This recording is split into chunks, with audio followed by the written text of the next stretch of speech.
പരിക്കുകളെ ഇനി പേടിക്കേണ്ട. എല്ലാവിധ സ്പോർട്സ് ഇഞ്ചുറികൾക്കുമുള്ള സമഗ്ര പരിഹാരം ഇവിടെയുണ്ട്. ABC orthopaedic hospital, near Kairali theatre, Calicut road, Manjeri. Plastic recycle യൂണിറ്റിൽ തീപിടുത്തം, വൻ ദുരന്തമൊഴിവായി. മൊറയൂർ പഞ്ചായത്തിലെ വെള്ളൂർ തടപ്പറമ്പിൽ പ്രവർത്തിക്കുന്ന ഐവേൾഡ് റീസൈക്കിൾസ് എന്ന സ്ഥാപനത്തിൽ ബുധനാഴ്ച ഉച്ചയ്ക്ക് 2 മണിയോടെയാണ് തീപിടുത്തമുണ്ടായത്.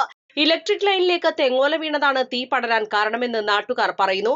ഉടനെ നാട്ടുകാർ തീയണയ്ക്കാൻ ശ്രമിച്ചെങ്കിലും കൂട്ടിയിട്ട ചാക്കുകെട്ടുകൾക്കിടയിൽ നിന്ന് കുപ്പികൾ പൊട്ടിത്തെറിക്കുകയും പ്രദേശമാകെ കറുത്ത പുക നിറയുകയും ചെയ്തതോടെ തീ നിയന്ത്രണാതീതമായി ഉയരുകയായിരുന്നു. കോമ്പൗണ്ടിനകത്ത് ട്രാൻസ്ഫോമർ ഉള്ളതും വൻ പരിഭ്രാന്തി പടർത്തി. ഉടൻ മലപ്പുറം അഗ്നിരക്ഷാ സേനയെ വിവരമറിയിക്കുകയും സേന കുതിച്ചെത്തി തീ നിയന്ത്രണ വിധേയമാക്കി വൻ ദുരന്തം ഒഴിവാക്കുകയും ചെയ്തു. 1.5 മാസത്തോളമായി പ്രവർത്തനം നിർത്തിവെച്ച സ്ഥാപനത്തിൽ കോമ്പൗണ്ടിനകത്ത് ചാക്കുകളിലാക്കി ടൺ കണക്കിന് വേസ്റ്റ് പ്ലാസ്റ്റിക് കൂട്ടിയിട്ടിരുന്നു. അതിലേക്ക് തീ പടർന്നിരുന്നുവെങ്കിൽ വൻ തീപിടുത്തവും പാരിസ്ഥിതിക പ്രശ്നങ്ങളും ഉണ്ടാകുമായിരുന്നു.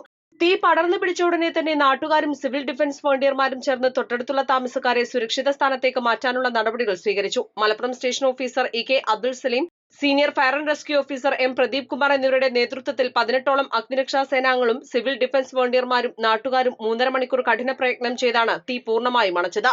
മലപ്പുറം നിലയത്തിൽ നിന്ന് 3 ഫയർ ടെൻഡറുകൾ സംഭവസ്ഥലത്തെത്തിയിരുന്നു. East Live, Malappuram.